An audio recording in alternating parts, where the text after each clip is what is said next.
Hello students, welcome to my channel. कैसे आप सब। आज हम लोग पढ़ेंगे हिंदी क्लास 10 का पहला चैप्टर ऑफ स्पर्श साखी। ठीक है, तो ये पहले ही पोयम है, इसे पढ़ते हैं। ऐसी वाणी बोलिए मन का आपा खोए, अपना तन शीतल करे और उनके सुख होए। तो इसमें कवि कहना चाह रहे हैं कि हमें ऐसी बातें बोलनी चाहिए जिससे हमें भी बुरा न लगे और दूसरों को भी बुरा न लगे। इससे हमारा भी मन शांत होता है और सुनने वाले को भी सुख और शांति की प्राप्ति होती है। ठीक है, दूसरा है लाइन।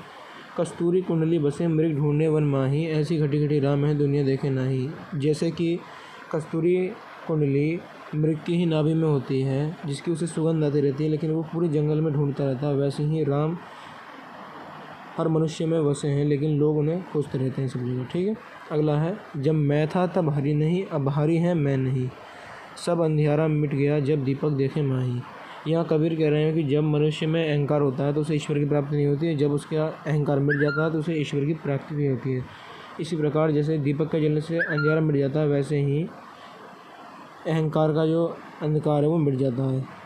ठीक है, सुखिया सब संसार है खाए अड़ु सोवे, दुखिया दास कबीर है जागे अड़ु रोवे।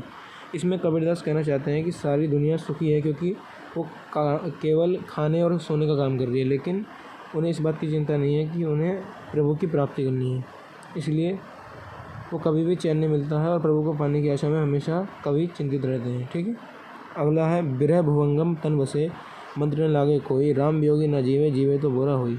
जब किसी मनुष्य के शरीर के अंदर अपने प्रिय से बिछड़ने का साँप बसता है तो उसे अपार या कोई दवाई या कुछ असर नहीं करती है। इसी प्रकार जब राम यानी कि ईश्वर के वियोग में मनुष्य जीवित नहीं रह सकता, अगर जीवित रहता है तो वो पागल हो जाता है। ठीक है, अगला है। निंदक नेड़े राखिए आंगन कुटी बंधाए, बिन साबन बिन पानी निर्मल करे सुभाए।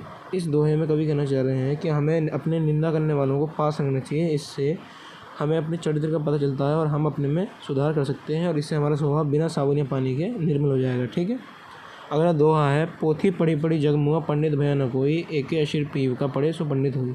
कबीर कहते हैं संसार में मोटी मोटी पुस्तकें पढ़कर कोई मनुष्य पंडित नहीं बन जाता, लेकिन जो एक अक्षर पढ़ लेता है ईश्वर भक्ति का, वो ही पंडित बन जाता है। ठीक है, अगला है। हम घर जाले अपना लिया मुरारा हाथी, अब घर जालो ताश का ले चले हमारे साथी।